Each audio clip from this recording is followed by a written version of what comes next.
Yay Networks.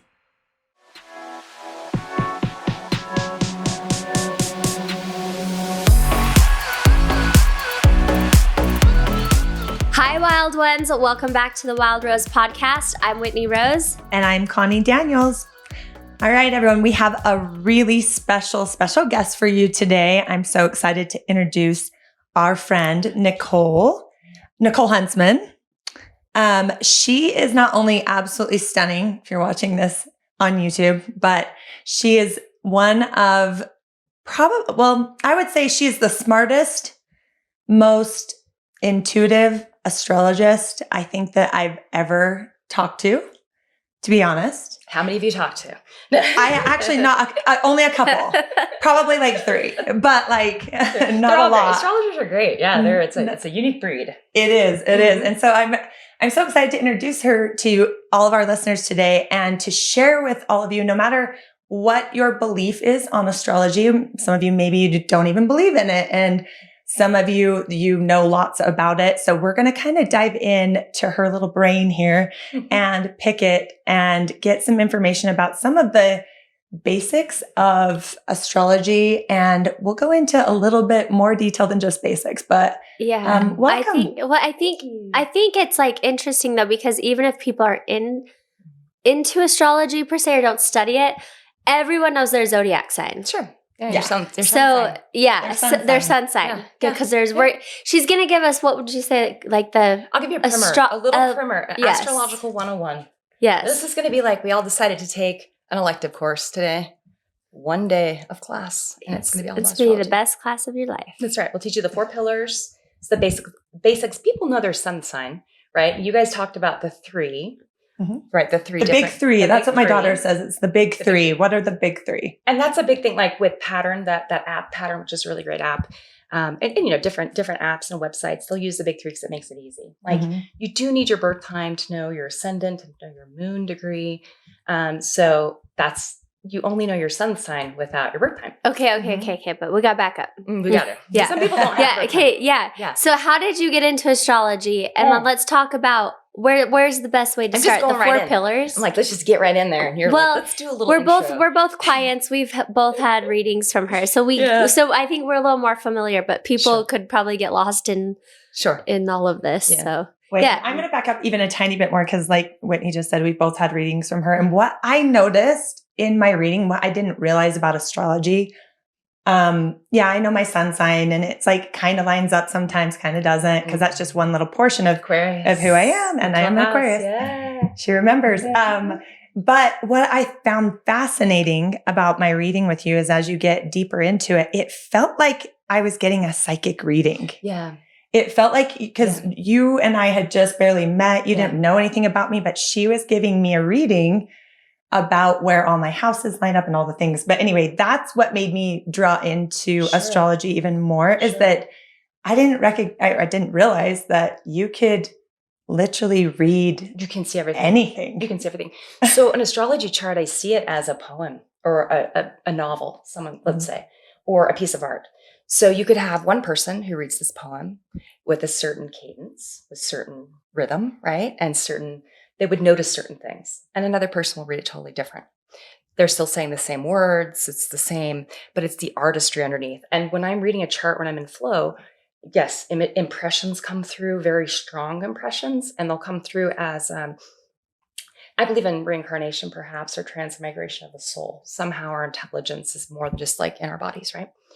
And so I'll see things and I just, even if it's kind of a metaphor for people, I was reading for someone recently and I saw a man and his son, like these 2 warriors standing on a hill of a mountain, looking over their territory. And I'm reading this to my friend and who happens to have Danish ancestry, come to find out his great grandfather or whatever was a chieftain and this entire town is named after his family. Oh, wow. So stuff like that comes through and I just like let it come through. And it doesn't always. Some days I'm just like, I don't know.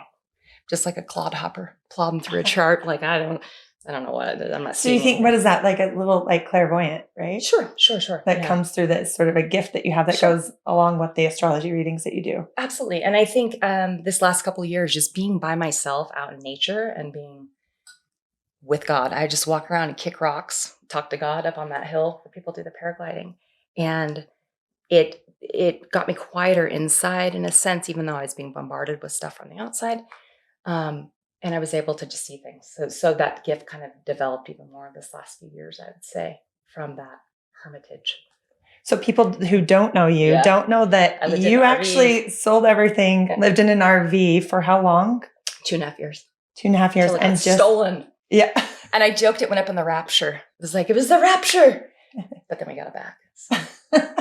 Yeah. So you did live one with nature. You were out there and you were able to quiet under the stars every night. Yeah. It was beautiful. And watching the rhythm and the speed of nature too actually helped my astrology readings. Nature is quite slow, but constant. Mm-hmm. And a lot of times in my readings, like you've got limited time, right? Yeah. So you're trying to hurry and get through it. And I realized actually slowing down is actually better, right? With everything in life, like slowing down and enjoying the chart and like not having to. So should I just miss my appointment after this? Yeah. Just slow right down. We'll be here. If it didn't have something to do with Wild Rose Beauty. I know. I'm like, you're meeting with a designer or something. That sounds fun. Yeah.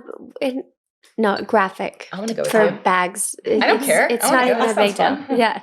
But okay, so how did you get into astrology? Before we dive into like the 4 pillars of it, how did you how did this happen? So my parents, I always tell this story because I just love it. And my dad actually recently retold it to me. So back in the 70s, my mom and dad, my mother lived in Oregon. My dad was in Arizona. And my dad drove a flower truck and he would drive it up to Oregon, get the flowers at the nursery, bring them back to Arizona. Okay. They meet each other. My mom's a little flirt, a little coquette. And they start a little romance. And on New Year's, 1977, they conceived me. I was born in September, 9 months later. And so my parents, my mother, before she'd been married before and lived in a commune, and we had a lot of books in our house. And there was that sort of ethos of the hippie, my dad loves philosophy and history and all these things. So we just had astrology books around. We had Linda Goodman's Sun Signs, which is a great, wonderful book. It's like a classic. And so I started out just with pop astrology, sort of learning the symbols, learning the signs. And astrology itself it's a language. So your planets are like verbs, your signs are like adverbs or adjectives. And so on and so forth. And once I learned the language and then could kind of like what you're talking about, Connie, look at a chart and read between the lines, see things that are not in the chart per se, but that the chart's sort of telling you, like this particular configuration could lead to this kind of situation or personality type or blah, blah, blah. Astrology is something that can be used for anything, not just people, businesses, governments. I use it all the time. We're not going to talk politics, but let me tell you, like the stuff I know just from studying astrology charts. So you can study anyone, you can study anything. It's about the birth of something, its life cycle, and its death. Oh my God, I have to book a reading for Wild Rose Beauty.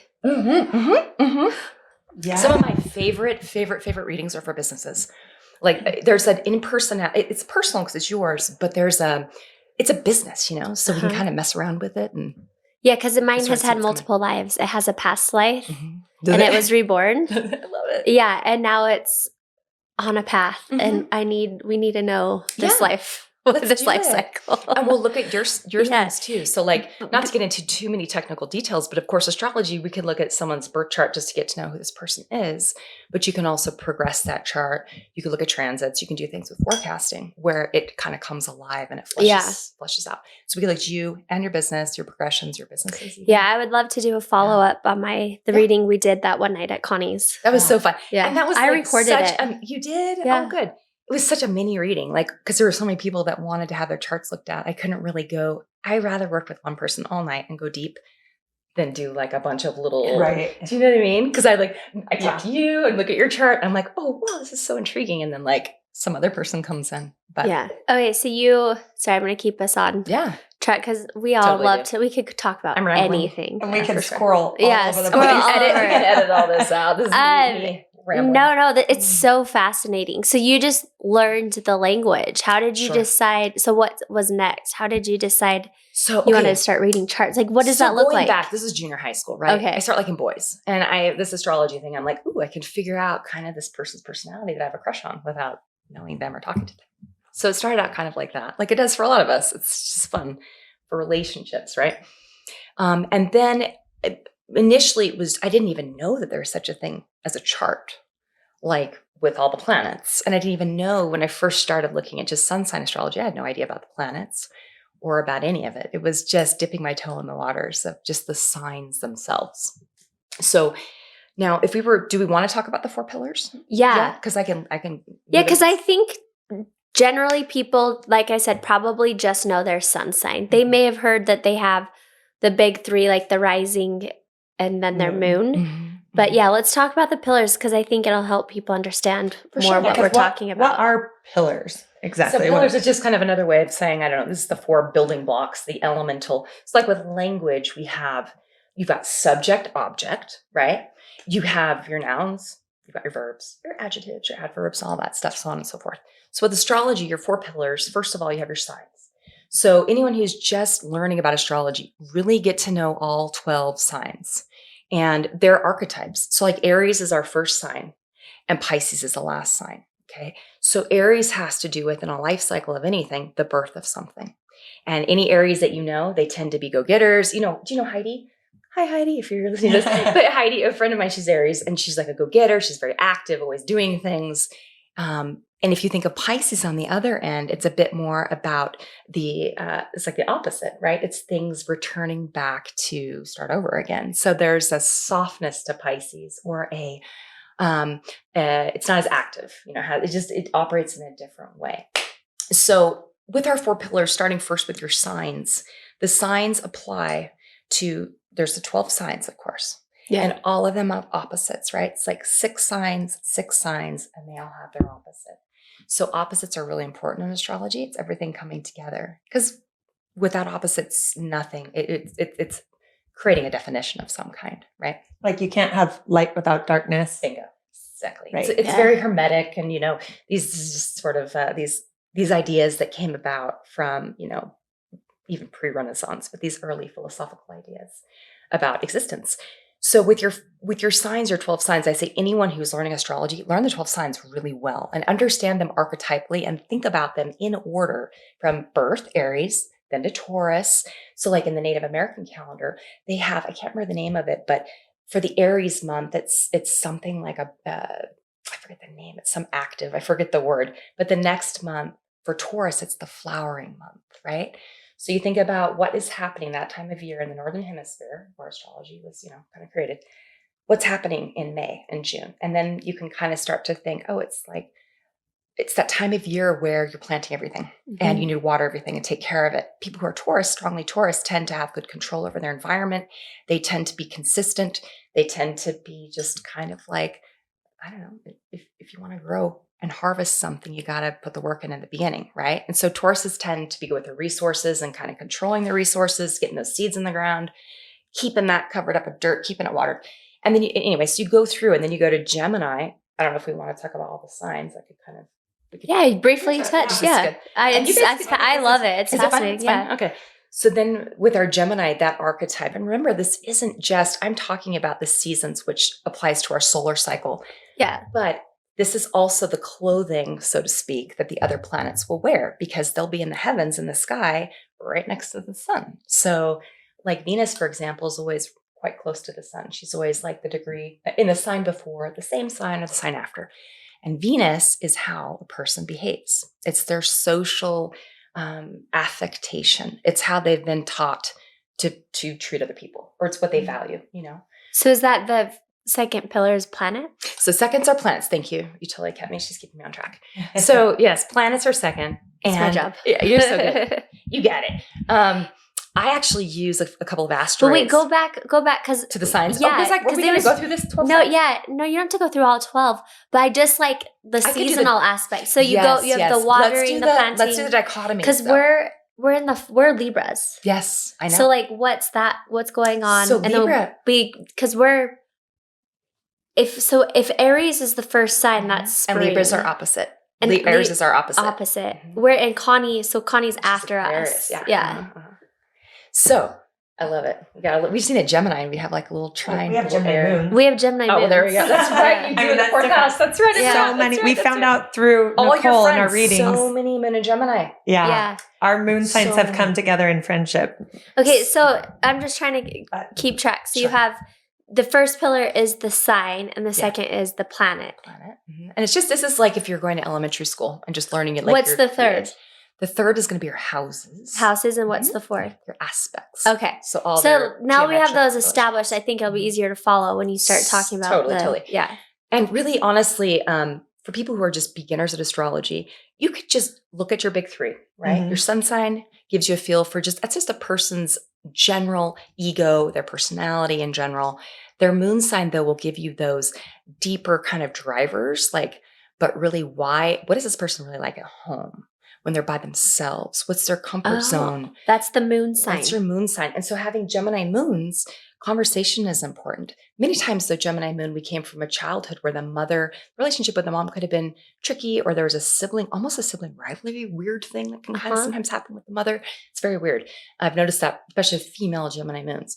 So knowing this about resonates with me. Yes. So knowing it about someone though, I feel I'm truly, we are Libras, you're an Aquarius. All three are people. Like, I love people and I really like to understand people. And I don't want to put on top of someone a label and be like, oh, you're this. This is what I don't like about astrology. Things on social media, they're like, oh, Gemini's, blah. That's just stupid. It's stupid. It's dumb. The whole point is to understand people on a deeper level. And so with your planets, then you start with the sun. Everyone knows the sun. That's the day you were born. If we were to make a chart, it just simply shows the sun. We use a geocentric chart. We put the Earth in the center because center of the who cares, right? Hey, Kepler, whatever. So put the Earth in the center. It's geocentric because everything has to do with you. You're the center of the universe. Right? Yeah. When a baby's born, that's the center of the universe. That's what I want to know about. So is this why it's... So recognize that we understand astronomically that the Earth is not in the center of the chart, but then all the planets are on the outside. But is this why you say our sun sign is sort of our ego, and that is, we are the center. Yes. Our ego is the center. So that's beautiful, right? Connie. Oh my gosh. So, I got this. I'm going to maybe steal that. Put it in my book. Absolutely. Yeah. I mean, that's so great and perfect. It's funny when you do something so long and you study it in such depth, like the simple, obvious truths that I forget sometimes. For sure. I'm like, oh yeah, it's the center. Yeah. There you go. There you go. Okay. So the center. Your moon. So your moon is the next, and the moon is very quick moving, right? In our sky, it's closest to us. So the moon moves every day. In about 2.5 days, it changes signs even. So it's in a sign for just a couple days. So if your baby's born on a Monday instead of a Friday, it's like a totally different moon sign. And every 29-ish days, about 30 days, the moon makes its revolution. So the point is, not only is your moon sign important, but also the relationship between the moon and the sun, because they have a lunar phase of some kind, right? It's like I was born on a full moon or an eclipse. You were born, you're Libra, so you've got a trine to yours, and you've got a little sextile. Or no, you've got a trine too, because you're Gemini, right? So both of you. I know that I was born. The moon was like moving away for you, and the moon for you, because you have Gemini moon. Do you have Gemini? Yeah. Gemini moon. I remember you told me this. I can't remember specifically. What was it about? Because this is why it's important to even know your birth time, right? Yeah, for the moon. Because was your moon cuspy? Was it right between two signs or something? Mine, you told me that when I told you my birth time, you go, ooh, it was 2:39 a.m. Okay. I don't remember why. It must have been something I was looking at. Wait, just tell people why. Because isn't this what she tapped into? It's your question that you want to go back to? I didn't even notice that. No, because that's like 3 a.m. is like the witching hour. Yeah, I was born 3:53. And it's so we started talking about that. Oh, yeah, that's right. And then that's right. The witching hour. My Gemini moon was, we lined it up. Because we were talking about how I left the Mormon Church. We were talking about that. This is important because we need to talk about in your chart some stuff that lines up. You have the same nodes at the Mormon Church. Destiny. So you told me that I was 1 degree off from the birth of the church. Okay, so that's your birth. So when Joseph Smith founded the church, I was like 1 degree off. And it wasn't your sun sign, but it was my moon sign. Was it your moon? And it has a lot. No, it was something in a different house. Probably over here. Your nodes or something. All I remember is you were pointing up here and you were talking about down here, and you were freaking out because you were like, you came here to defy the patriarchy and your sexuality I remember this. And we talked about my sexuality and how I express it. Yeah. And I came here to like, my purpose is to like break it down. And after that, at that point in time, I didn't even know what kind of trauma I was facing yet. I knew there was some there, obviously, but like, I want to go back. I have it on a voice memo. We should go back and listen to it at some point. Let's do it. Let's redo it even. Yeah. Like I think astrology readings are always fresh. It's just like reading a poem. Like read it new every time. I am just now in this moment connecting that dot. Yeah. That's cool.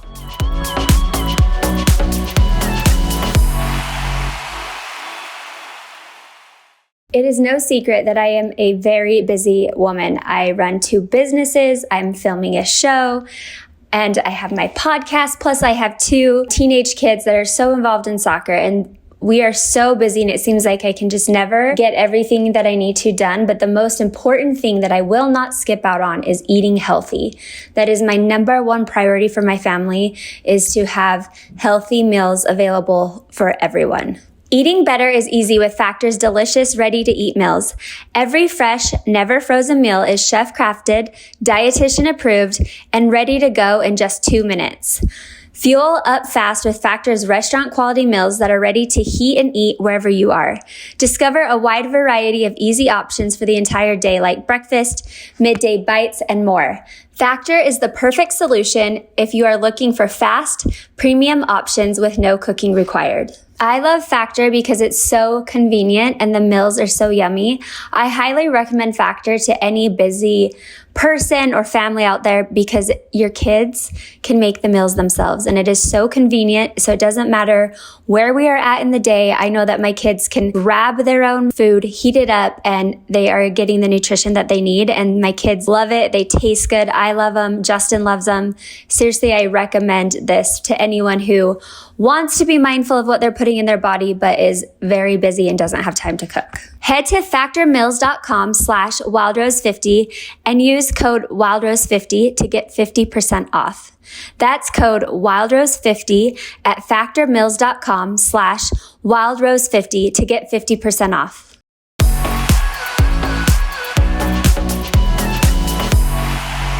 You're right. When we did these readings, this was a couple years ago. So this is before fast. Whitney. It was when I first got the RV. Yeah. So it was like 2 years ago. Yeah. It was a couple years ago before you had tapped into any of your trauma and things that you are now healing from. So, it was before I started facing it. Yeah. Did you start? That like makes me really excited to know that if anything with my job, it's really cool to get to, first of all, be allowed into people's private, personal, their psyche. But then secondly, to help them like recognize that it's okay. You're going through this for a reason, and this is why. I actually remember you telling me, you're like, "This is so exciting!" Like we were freaking out about it. We were excited about it. But then you were like, "But you're gonna have 2 really hard years." Yeah. And at that time, I had just become a housewife. I'm like, duh. Yeah. But I had no idea the connection of what we were talking about, in my chart. Neither do I. That's the thing that's and crazy. It was because what was hard was nothing to do with my businesses, the show. It was my personal trauma. Hard could have meant a lot of things, right? A lot of things. Yeah. Everyone goes through a hard 2 years every 2 years. Every year is hard. Well, also, it's not like, I don't think it's astrology's job or an astrologer's job to sit here and tell you by line item, like, this is I'm going to itemize. This is what's going to happen for you this next year, right? It's more like, and I didn't interpret it like that at all. Yeah, totally. I don't read that way because I just thought it was cool that I was like, that makes so much sense internally inside of me, the way that I feel about the church and the way that I feel about how I want to express my sexuality. It just made sense to me in the moment. Resonated. Yeah. That's great. Yeah. Okay, but now you've got your nodes. I looked at your chart last night. I looked at you guys' charts just like really quick, and your nodes too. Same nodes. Your nodes of the moon have to do with your destiny. It has to do with kind of what's a node? Yeah, what is a node? So the node of the moon. So this isn't a planet. It's an abstract. It's just a point. It has to do with the movement of the moon and the sun. Okay. We won't go into all the explanation of what it is, but astrologers who study evolutionary astrology, who believe in like this idea that our intelligence perhaps was here before in a different body or whatever. Like maybe that's what we just are. We're just all one thing anyway. So we have these eyes and we can kind of come in as intelligence and experience. I experienced Nichole and you're experiencing Connie, you're experiencing Whitney. It's like So the point is with astrology, your nodes kind of will show where you came from and where you're going. Oh, cool. So on a deeper soul level. And if you don't believe in reincarnation, that's fine. You can go childhood or before, the past. What's happened in my life? What's this person had to deal with that they know? They know this really well. And then your north node has a bit more to do with where am I going? I'm not there yet, so I don't have that quite figured out, And so you have the same nodes. Your north node, you're sort of, it's a destiny point. It's something to kind of meditate upon as in Virgo. It's the same as the LDS Church. It's literally, I think, the same degrees as the LDS Church's north node, and also the same degree as the current president and prophet of the LDS Church. His son is on the LDS Church's north node right now. So his calling and his job as the doctor, heart surgeon, is needed right now. And I personally am pretty a-religious. I was a convert to the Mormon Church, but I'm open to all of it. Okay. I think all the religions are here for a reason. I've spent a lot of time while I was in the RV reading the Bible and the Quran, and I read the I Ching, along with a lot of different religious books, because I really want to understand, what do people believe about these things? And also the symbols are the same in all these different, right? Yeah, so I'm an art history major. I Yeah. love iconography and symbols. So with the LDS Church, I was a member. I still am, technically, I haven't been to church in forever. And I have nothing but hope for the people that are truly trying to do good things and truly believe what they believe. That's cool. I feel like I am an American. My family helped found this country, some really cool historical ancestors. So I very much believe in the freedom of religion. It's very important. So I'm all about go Mormons, go do your thing. Because also the Mormons are doing things that other people are not doing at all. You have highly educated, relatively, people that are LDS tend to be well-to-do, there's plenty of poor people, but I'm saying middle-class people who have an adherence to their religion that is unlike any other faith. Mormons are one of the most difficult groups of people to get to pull away from their religion, right? Because the indoctrination and all that. Yeah. But at the fascinating. same time, they're being taught really important things that have to do with family. That is missing. These things, marriage and family, these things are missing in the world right now. So They are. anyway, my point is with you, because this is important, bringing this back full circle. Sexuality is how we all get here. And right now, all of these questions of gender and male-femaleness and all this, these aren't new. These questions have been around for forever, right? They're just in the news. And astrology very much deals with these ideas of male-female as this gender, sort of as a concept, a construct. And but I find it's fascinating with your two stories. Do you guys have similar? Were your parents divorced? Did you guys grow up Mormon or? Yeah, we both grew up Mormon, and both of our parents got divorced. Okay, it's just good to know. And you grew up in Utah? Yep, both grew up in Utah. Okay, cool.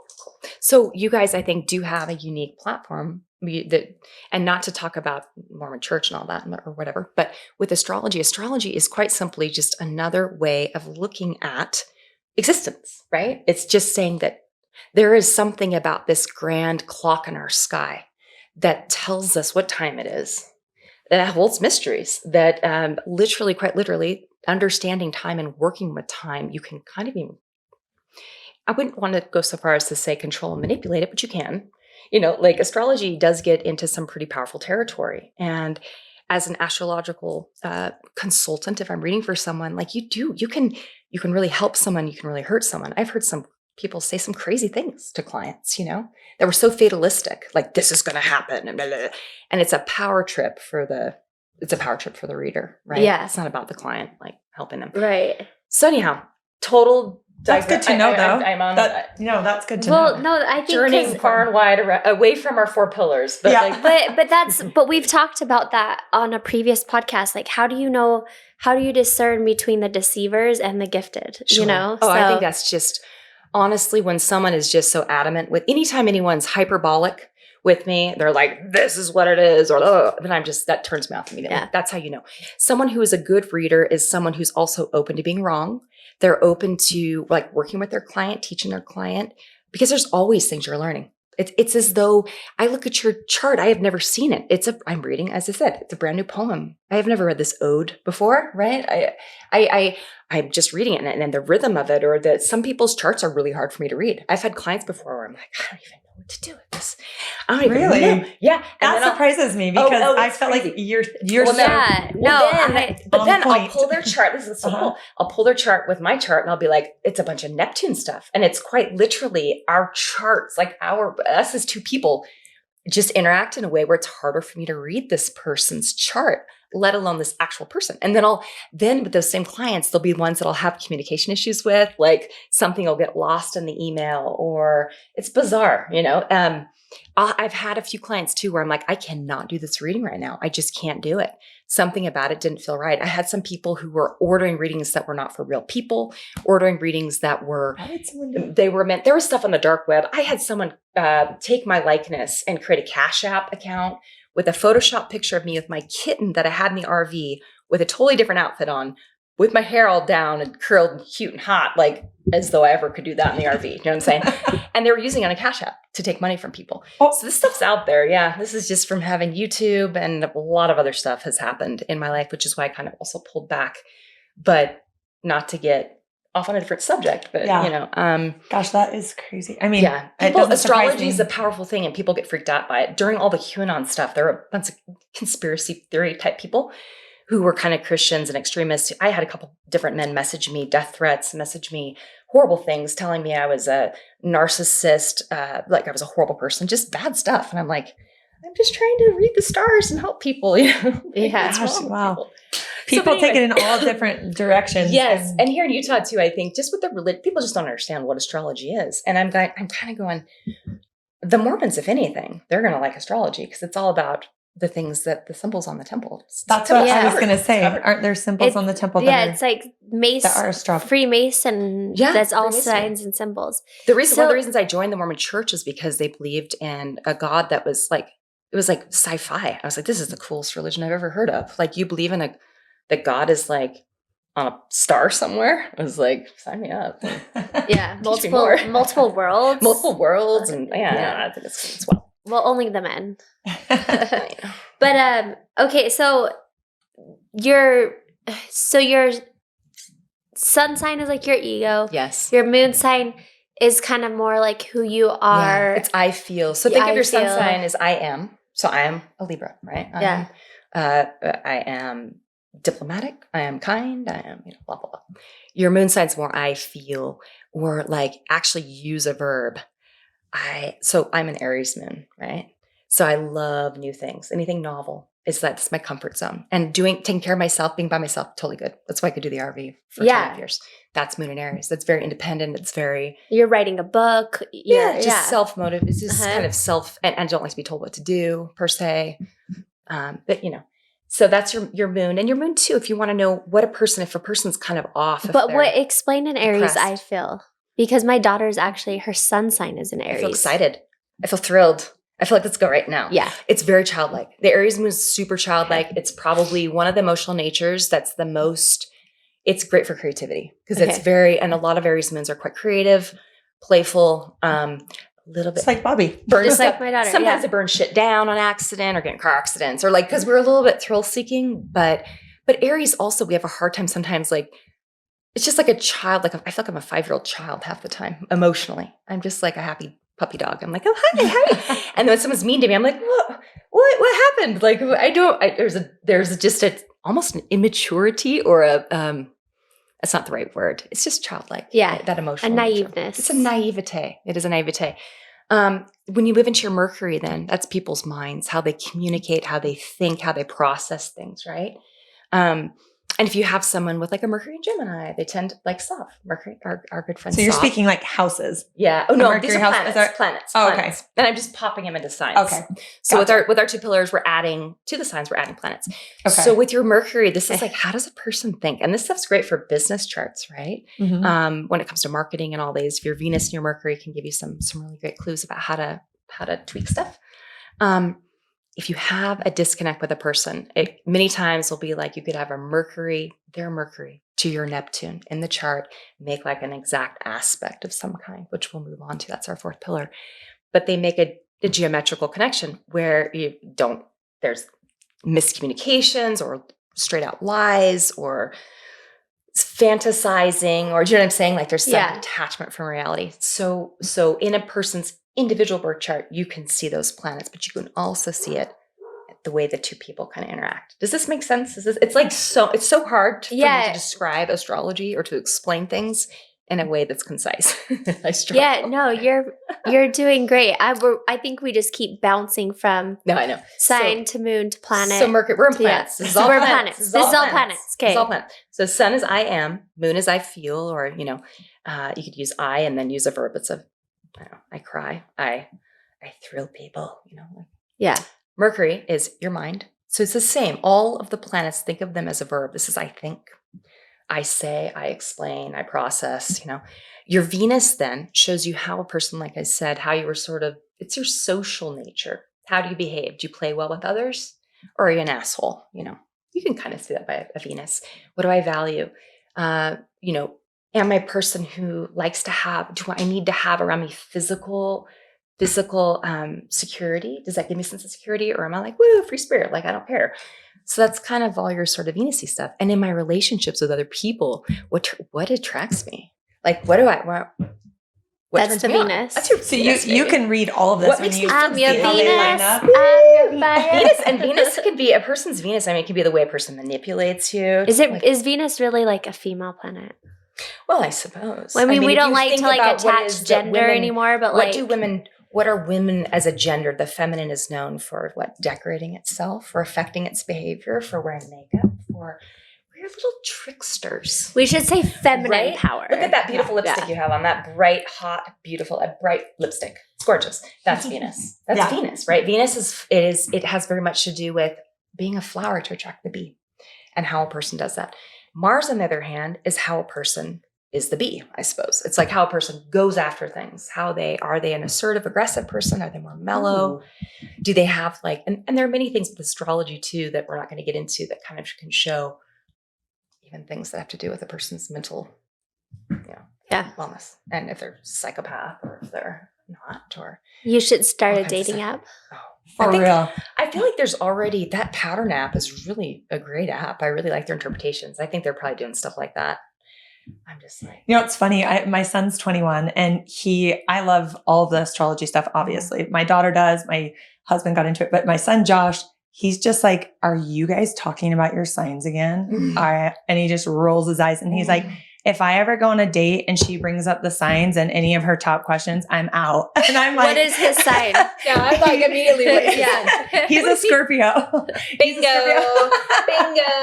Every time. My friend, who's an incredible, amazing astrologer, is a Scorpio. Oh, yeah. And he initially, in fact, there's another really well-known astrologer who's also Scorpio.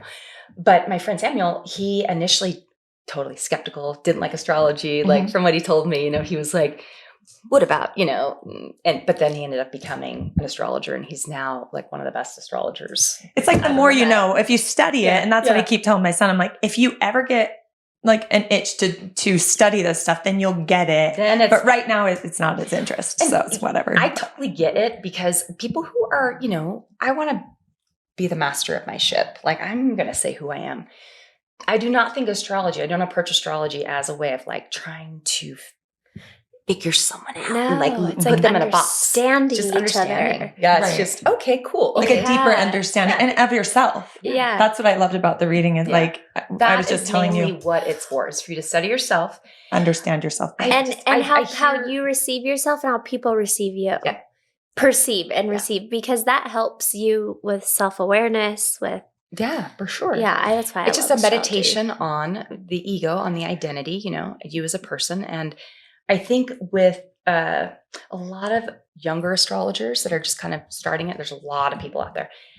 They do this thing where it's like they're trying to peg someone, no pun intended, but they're trying to like nail someone, like you're this, this, and this. And that's what I think probably your son was like, don't tell me Who I am and what I want. am. Yeah, exactly. Or what I want. Don't tell me what I want.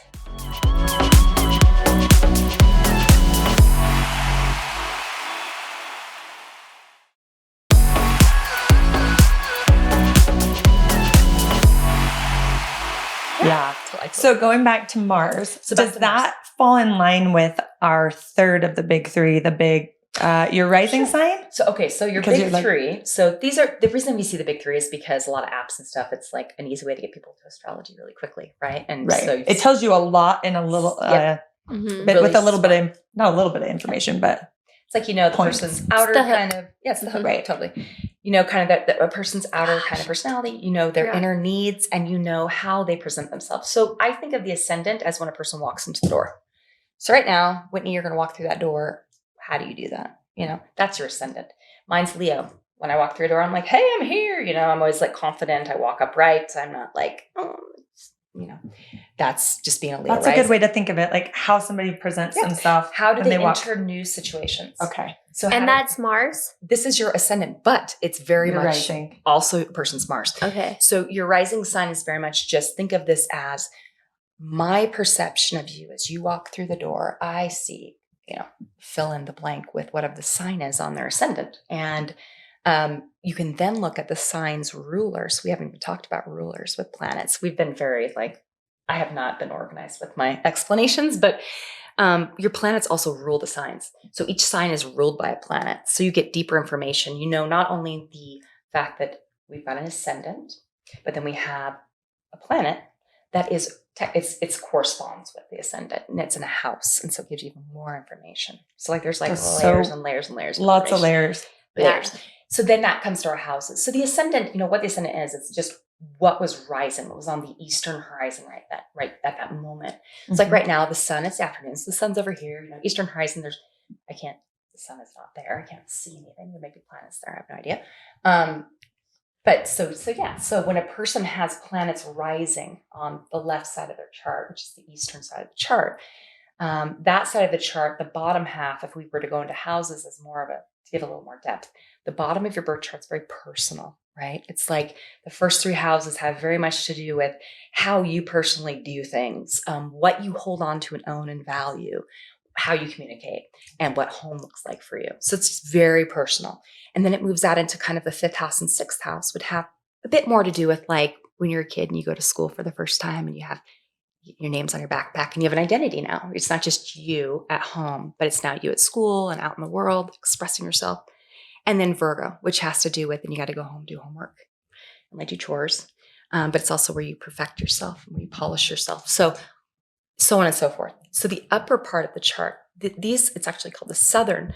This part of the chart shows us a person's relationship to other people, starting with Libra. So how do I relate with others, right? In Libra, that's your seventh house. How do I deal with shared joint resources with others? That's eighth house. It's second house is my money. Eighth house is your money. So when you're married, that has to do with not only your money, but sex and divorce and all the big heavy hitters, right? Your garbage or your baggage, your issues, etc. that I have apparently subscribed to. That's eighth house. Ninth house then kind of moves beyond that into higher education. If third house is just you and your brain and how you think and you as a student, ninth house then is going off to college or traveling the world, going away from your comfort zone to learn something new, Which are opposing, right? Yeah. All the third and houses, ninth. it's- Okay. which makes it so fun. Learning the oppositions and the basics of there's these 6 archetypal ideas. And then it has its 6 opposites, right? Whether it's houses, signs, even the planets. I use a traditional, the modern planets. And then I also use a couple asteroids that no one else really uses, but I do. So, and the point is it's 12, 12, 12. I use 12 aspects. I use 6 aspects that are moving away, 6 aspects that are coming close, to keep it very simple. And that's part of what my book's about. So yeah, tell us about your book that you're writing real quick. Well, so initially with the book, I started out as an art book. So I wanted to do a cool book that told the story, the metaphor of the zodiac. It started with Aries, but told it through the perspective of a particle of light, starting on Aries and then its whole journey through the universe and anyway. And so it's kind of morphed and changed, but right now it's basically a book of poetry and prose, exposition, where I write about astrology and explain the things kind of we're talking about in a more concise way. I just feel like there's so many books out there right now and there's so much stuff about astrology. I want to do something that was a bit more exciting and creative. So being a Libra, I love visuals. And so it's got my own artwork. It's got artwork in it that is just things that I found and put together and that show visually. I can't even talk about it. It's like Yeah. trying to Well, describe a astrology. picture. It's like when you're talking about a chart and houses and planets and it makes sense when you see a chart. We should have printed off a chart to give an example. Yeah. Maybe we can include You it in could the pop description. it in. Yeah. We'll pop in a chart so people pop it in the understand. visual. Because a lot of people are, with all this information, are It visual makes more learners. sense Totally. when you For see sure. it visually. It's very Right. few people can probably follow Well, it. But it's like it is art, and I feel like our life, our journey through our soul, its journey through this life is art. Like everything we're taking in, experiencing, and learning. And I think that's a beautiful way. I don't think you should stop the book. I love the idea of that being like the poetry, the art, the because I personally, I haven't like sought out a bunch of astrology books, but I have a few. But I haven't seen anything like advertised to be a like bit that. more like a coffee table book, like a book with really beautiful imagery. That's I love a good coffee table book, like a big one. Yeah, like where you're going through it. It's very colorful and visual, and it's showing you in a way that a picture speaks 1,000 words, right? So I love this idea of it's like a hodgepodge of all of these different creative themes. But here's Aries and here's Taurus, and it leads you through nature and a bunch of stuff. So that's amazing because you could flip it open and display the art, and then have the and like you change it every day. Colorful and beautiful. Yeah, sure. And learn something new every day, depending on what page you're on. I love it. That's cool. And I think even if you're not into this idea that there's some causal relationship between the stars and us, that's fine. Studying these archetypes just as simple, basic, they're an important part. They're in art. They're in the Bible. There's tons of astrology in the Bible. Tons. Like I was reading the book of Revelation. I was like, well, I know what that means now. I now know what sealed versus unsealed means because that was sealed to me before. And then once it's unsealed, you know what it is, even if other people don't, Yeah, so astrology helps unseal things. See, now you're opening up all these other questions I haven't, for sake of time. But wait, we haven't gotten into, we've only gotten to, we just did houses. Aspects, our last one. Aspects. We didn't even go through all the houses. Okay, so the rest of the house is really fast. Just the 10th house has to do with the outer world. If the 4th house is like home and your family and your private world, that's public world, right? Okay. Private life, public life. It's always opposition. Yeah. Yeah. And personal to more, it starts out very personal, like literally first house is your body, it's like you, here you are. And then it spirals out from you. So 11th house is friendships, and it's like the marketplace when you go out and you're just out in public and there's random people walking around in the neighborhood or whatever. And it does have to do with the future. It has to do with what are we doing together as a community, those bigger narratives that have to do with all of us. And so people who are Aquarius friends are really many times really important to Aquariuses. And then the last one is your 12th house, which is where things are ending. And they traditionally call it the house of self-undoing because planets that land there are kind of in our blind spot. Like a lot of times you don't realize I have Saturn there. I'm like horrible at adulting sometimes, but it kind of, you've got a lot of planets in your 12th house, right? So many times we're like going through life trying to figure out when your sun is there. It's like, who am I? Exactly. And like we can kind of morph and try on different versions of ourselves, but then really there comes a spiritual crisis where it's like, no. I know who I am, especially as Aquarius. This is who I am, and getting comfortable with like, does that make sense with your own self and not shooting your own self in the foot? You know how sometimes we're our worst enemy. Yeah. Well, it's kind of like you said, it's like everything kind of coming to an ending. If you think about life at the end of towards the end of your life, you've lived, you have a lot to look back on. You've learned a lot about yourself and things make more sense to you. Yes. Right. Yes. And I've always said that it seems like the planets in the 12th house. I can't remember if you have any in the 12th. Do you know if you do? I can't remember either. I think that there are things that you figure out, you kind of get more comfortable with them as you get older. Mm-hmm. And as you do, or if you have a crisis of some kind, like Solve just had something where you faced your own death. It's kind of like those 12th house things then are no longer as scary, and you don't have to deny those parts of yourself anymore. And you can kind of just like pull them out and look at them. Yeah. So I don't know if that makes any sense, but yeah, absolutely. Yeah. So aspects are the last. That's the last. And it's just, I'm not going to go into all the aspects. Basically, you have some aspects that just naturally flow. It's just like music, you guys, right? So where those are on the chart? So you're traditionally like your good aspects are like a trine. Oh, we're all air signs. We're all chatting with each other. But you could also have people that were all together. We could have like some funky little yacht or something, or some other thing. But it just shows the way that the energy flows between the two planets. It depends on if it's a sun and a sun or a sun and a Mercury. Like it just depends on what we're talking about here, but it's how they relate to each other. Okay. So sometimes they relate really easily, but depending on what the planet even is, if it's like Mercury has to do with communication, if it's like in air signs and there's nice grand trines, it's like easy flow of communication, maybe too much communication.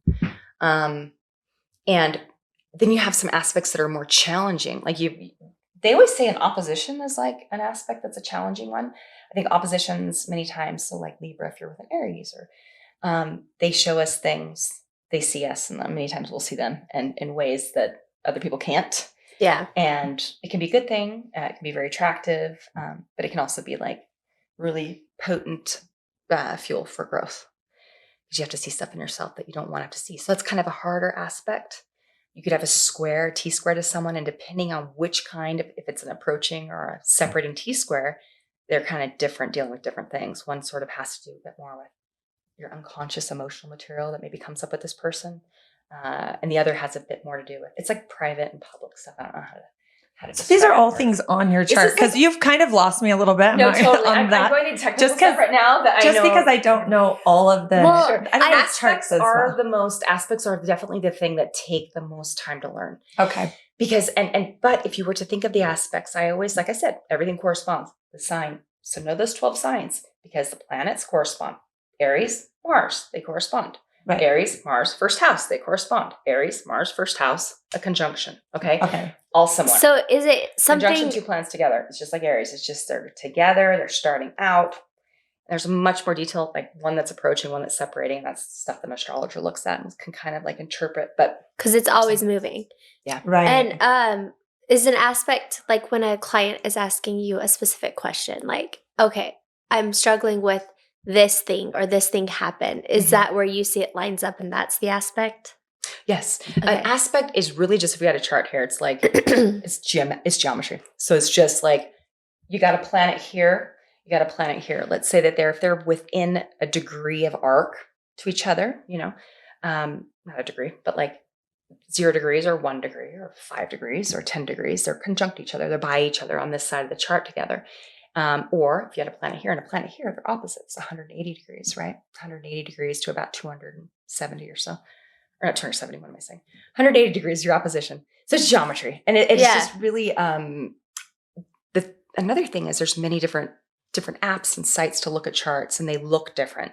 So getting used to reading different types of charts can be, if you can just go one place. Astro.com is my favorite. So I highly recommend free. Astro? Astro.com. And you can create an account and have your own, like up to 1,000 charts for free. So it's a great resource. And they have all different ways of setting up your charts in both Western and Vedic astrology. So yeah.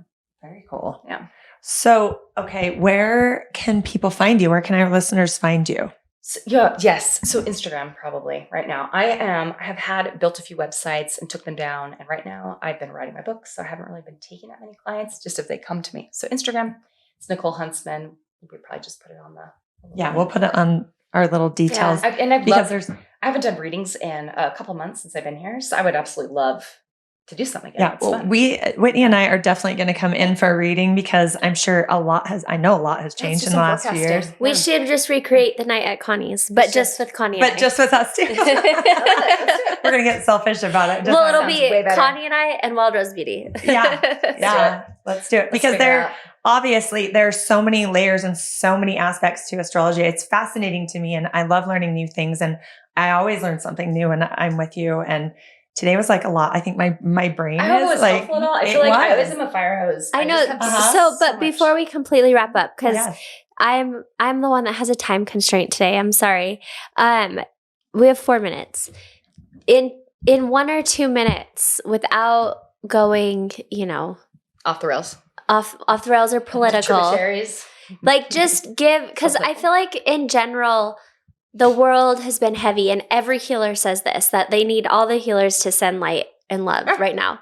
So do you, in your forecasting, is there a light at the end of the tunnel? Like, what do you see? But that's not astrology. That's just my common sense. I know, but like the astrology, honestly, what is the astrology right now in the world? See, I don't do that. I don't go pull charts. You and don't? do transits like these astrologers who are like, this is what's happening for everyone, because it's different. United States, things happen in the United States, the things that people in the West are seeing on the internet. But it's different than people if you lived in Africa, sub-Saharan Africa. So that's not really a question you can answer. I mean, I honestly feel like transits, even I hardly look at my own transits. I just feel like it's silly. I'd rather go out and live life.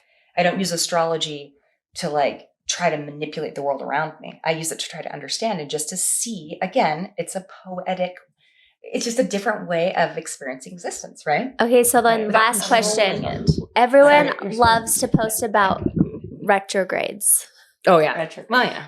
Mercury happens 3 times a year. So they're just always, it's just part of the marketing cycle. It's just these companies that are just putting their astrology shit up there. And they're like, well, Mercury retrograde happens 3 times a year. So, and all the planets, station retrograde at some point. Do they? That was my question. Is it all do? Okay. Yeah. Even Earth? Well, no, not Earth, because everything's looking from perspective. It's all just it's an illusion. It's like when you're on the freeway and a car passes you, you're both going like 65, 70 miles an hour, but they're just going a little faster and you're slowing down and it looks like you're going backwards. So yeah. Okay. That's a perfect way to explain it. Yeah. So it's an illusion. It's an illusion. Yeah. All planets are always moving forward. It's an illusion. That's the point. That's why retrogrades. That's why it feels impactful because you're like, wait, what's going on? Yeah. You feel the shift of I feel a sense many times with retrogrades in general of something slowing down for a second, taking a break or pause. There's like a weird pause thing and then like starting again. I've noticed with mundane world events that like with COVID-19, for example, there were some very important points like degrees, like in Capricorn for Pluto, for example, that was at a degree with the system I use. A woman wearing a mask made of butterfly wings. And that was where Pluto was at during COVID-19. Like this oracular phrase that comes from a totally different system. Point is, so that stuck with me, that degree. And then I started seeing in other charts, political charts and charts of different leaders tied to COVID and just where I'm like, okay, I see what's going on here. So point is retrogrades, because I just happened to notice that because it was a retrograde and it's like stuck in my brain. So, but retrogrades really, And that's a pretty definite symbol. It's just a normal part of life. Like everything's always ebbing and flowing. And so sometimes it's just time to take a step back. Depends on the planet. Yeah. Too. Well, I just feel like we're going to have to, we'll get questions from our listeners and we'll have you back on. And maybe we can do like a live reading for someone. Really We'll do something fun like that. I don't know, do people ever call in to do little... No, well, we could make it happen. We could really could put out a contest for a guest to come in and get a reading or That'd something. Be awesome. Yeah. That would be really fun. Well, thank you so much for coming, Nichole. And I can't wait to do my next reading with you. I can't wait either. It's going to be a good, fun night. Sorry, I'm on a time constraint today, but we love you and you're brilliant. And thank you for taking the time. And thank you to all of our listeners. We love you. Please like and share our podcast with your family and friends. You can find Nichole at Nichole Huntsman on Instagram. And hopefully we get to see her beautiful book coming out soon. So thank you so much for tuning in. And don't forget, be you, stay wild.